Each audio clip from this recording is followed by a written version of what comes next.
thanks again for joining me. I'm still here at the BMC Exchange event, and with me today I have James Russell. He is the Area Vice President for ZSO Sales in the Asia Pacific. James, welcome to the program. Thanks, Alex. Great to be here. So I thought it's probably best to quickly ask you to just start by giving us a brief wrap on your 16 years at BMC and what your role is today. That's right, a lifetime of BMC software. It's been a great one. So I've done most things across what the company's business is over the past 8 years, and where I am today is I've worked primarily in the mainframe business. So ZSO is the Mainframe Solutions Optimisation Performance Management for mainframe systems. And this is primarily IBM Z-Series? Correct, IBM Z-Series, that's sure. Exactly right. So, you know, the mainframe's been around for 50 years. It's been, its demise has been predicted time and time again, but is it going anywhere anytime soon? I would suspect the only place the mainframe's going anytime soon is upward and onward, particularly when you look at the growth charts and the things that are making that happen. Sure. And, I mean, you know, well, just tell us a little bit more about these growth charts. Okay, so mainframe capacity growth, people have always been saying, where's it going? But it's going up, and it's going up at a reasonable clip rate because of the things that are changing in the world of business. You know, we talk about the digital economy. These are the things that are really driving the growth of the back-end systems that deliver all of the information that we as consumers of information need. And, I mean, despite data centers filled with endless amounts of servers, the mainframe obviously still has this data crunching capability that other computers aren't matching, otherwise we would have gotten rid of mainframes a long time ago. Yeah, and you know, there's some good points around that. You know, the thing that's quite extraordinary about the mainframe is how the footprint has shrunk as the performance has increased. And sounds like the rest of technology.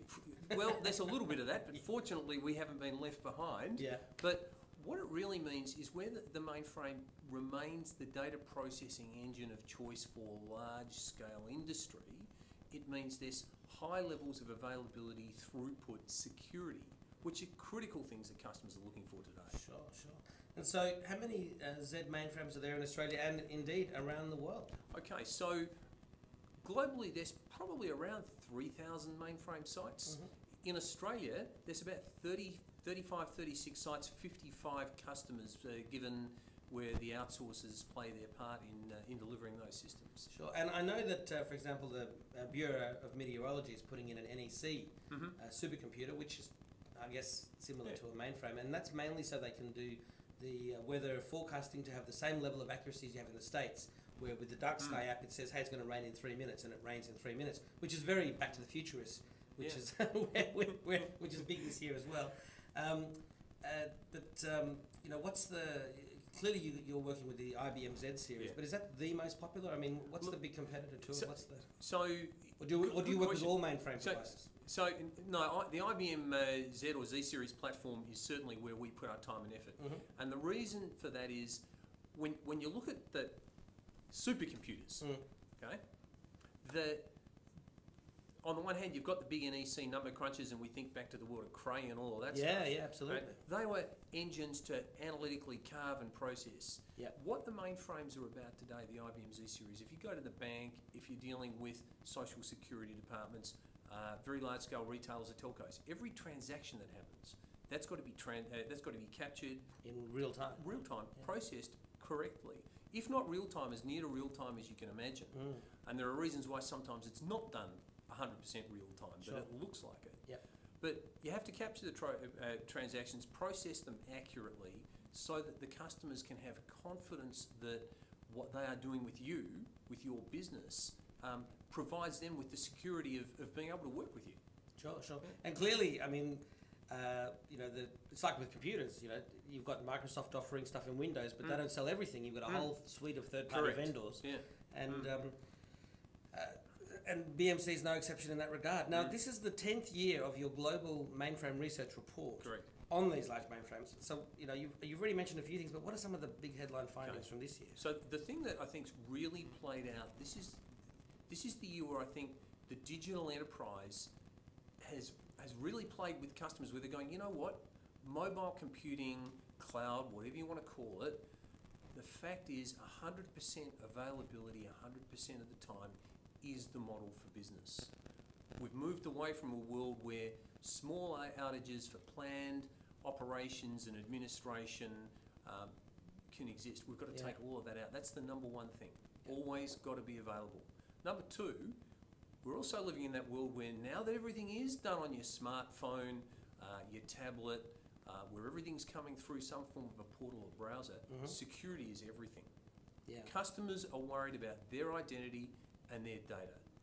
The organisations we deal with are worried about their customers' identity and their customers' data. So they're looking for platforms that really allow them to both manage and process and then lock down and secure. And that's why the mainframe is such a really powerful platform. Sure. And I mean, like you were saying, with 100% uptime, we really do live in an era where you've got to fix the damn plane while you're flying it. Absolutely right. Time to land. You know, we have this incredible environment today where it's not 10 times, it's 100 times or more. You know, a database that consisted of some gigabytes of data is now 70 or 80 terabytes of data. It's no longer 100,000 or 1 million rows, it's billions of rows. Yeah. And you think about that, customers can no longer afford to say, stop, reorganise, reload, because the reorg takes too long, if it even finishes. The reload just isn't possible. You have to take massive outages. So we now have much smarter technologies, our next generation technologies, we've released that allow you to do all of that on the fly. No one even knows it's happened. And you know, as I'm sure people will know, when you're talking about that volume of data, Excel just doesn't cut it. No, apparently you could have an Excel spreadsheet, but boy oh boy, I'm not sure where you go after AAZZ. That's right. That's right. So one of the findings was that 92% of Australian respondents still consider the mainframe to be a long-term viability, and that's obviously because of everything you just said. I mean, they need that power. They need all of that. They can't do it any other way. That's right. You know, the data volume. People say, wouldn't it be great if we could move to another platform? Or all to the cloud. Yeah, wherever. Yeah. You know, and it's always a good idea. And by the by, when you talk about the cloud, you don't have to say, oh, mainframe doesn't apply, right? There's a story all around of that, because the mainframe is in itself, it's just another object, it's another piece of the overall infrastructure. But why are people saying stay with that platform? When they look to try to move off, and lots of organisations have done this, they'll trial the alternative, they'll benchmark the alternative, and it's just sheerly from a throughput performance perspective, it's still the fastest, most effective platform. Sure. And so, given the fact that mainframes need to keep up with this growing amount of data all the time, what is driving the MIPS growth, millions of instructions per second? Well, I think the number one thing is mobile devices, but it's the mindset of we, the consumers of data. I would think we probably check our bank balance today more times in a week than we probably did in a year before we had the concept of internet banking on a mobile device. Now, bang, bang, I've just done it again. And, I often like this to the concept of, you hear talk about empty calories in diets, how to choose the right things to eat. If you can cut the empty calories out, that's the secret, right, to keeping yourself a bit fitter and a bit healthier. For businesses driving lots of transactions, their empty calories are, I just want to check my account balance. I want to look to make sure you're still there. Right? Every time you do it, it's another transaction that's driving capacity. That's it. Well, the other thing is that instant gratification isn't instant enough in today's world. We've got to keep gratifying ourselves. You bet. Let's face it, at 2 a.m. On Monday morning when we were all up watching the Wallabies play Scotland and get up, the good news there is I'm betting there were a lot of people from point to point who actually went and checked their bank balance. Yeah, incredibly. Because you can. We're all online. And I shouldn't say it's all about you. People are online doing things, messaging all the time. Everything. That's what's driving it. So what did respondents say about the future outlook for the mainframe? That it's going to continue going the way it's going. 90% of the real data we transact with these days is being processed back end on the mainframe. You think about it, there's about 1 million kicks transactions per second happening around the world. And that's about 5 times as many transactions as if you added up all your Google searches and your Facebook searches and your downloads from YouTube and uploads, you name it. So the transaction volumes are massive. So the platform's going to continue to grow to service the transactions that are actually servicing the new generation of apps and the mobile and digital world. Any chance of all these mainframes banding together, becoming the Singularity, turning into Skynet and turning all our phones into terminals, or is that too much sci-fi? I think there's a few movies there, and I always remember a guy who I sat in a conference and he said, you know what, in 5 years' time we'll be able to harness 6 Sony PlayStations together and have the most powerful computer on the world with those gaming controls, what damage could we do? Yeah. I don't think we're there yet, because sitting behind everything is, I think, the most important aspect of what we do, and it's the human element. Yeah. The kill switch. I mean, the human element. Yeah, we can always flick the power. Well, that's not necessarily the smartest thing to do. No. But the fact is, at the end of the day, we're driving technology for our own benefit. Sure. And obviously, the mainframe was going to play an increasingly important role as digital transformation continues up that exponential J curve. I mean, it's hard to imagine where we're going to be just in 12 months, let alone the next 5 or 10 years. Oh, absolutely. You know, you talk about the future, and how many years ago did we get the iPhone? Was it about 2007? 2007. Yeah, 2007. Prior to 2007, we didn't have the iPhone, right? We had BlackBerry. Now then we had there were some iPhone-esque phones, but they lacked all the finesse and.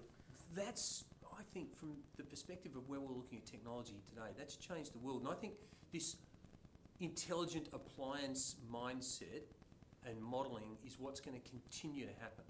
You know, we're going to continue to see. I'm not going to say that smartphones are going anywhere, but we're going to see the next generation of that. You know, we talked about talking fridges and all the rest of it, but. And that was back in the year 2000. Yeah. If not with the Jetsons in the 60s. Yeah, exactly. But we will see these things evolve, and we'll see more of it, and more data we want to know. Because the other thing is, as we know, one of the interesting parts about capturing data is the organisations who then hold that can analyse that to understand that, work out what they're going to do with that. So what are some of the top mainframe priorities over the next 12 months for your customers, for BMC, and presumably for IBM? Yeah, so look, there are really 2 primary challenges, and I'm going to say secondary, and that's being maybe a little harsh to the topic of security, but the primaries are, for the customers, number 1, regardless of anything else, the platforms that are required to deliver this business, including the mainframe, are expensive. And that's why our business of Z Solutions Optimisation is so important. Customers are working with us to understand how they can, in particular, control the price components to improve the performance of the platform. So from a total cost of ownership, whilst they're doing a lot more, they're getting their maximum bang for their buck. Because again, empty transactions, they don't get any, there's no value. It's not the old model. So that's number 1. Number 2 is availability. Everything is about being there for the customer at the time the customer wants. And those are the trends that customers are planning for and moving towards, with the third piece being, or that secondary piece being, make sure the whole thing is secure so we protect everything in the interests of the people who are our customers. Now, my second last question always changes topic, and it's just simply to ask you if you could please share the best piece of advice that you've ever received to help you get where you are today. Yeah, interesting. That the best piece of advice I've ever had. You know, I think it's life's always going to serve up to you the bright and shiny, the new, the interesting, right? And don't ignore that.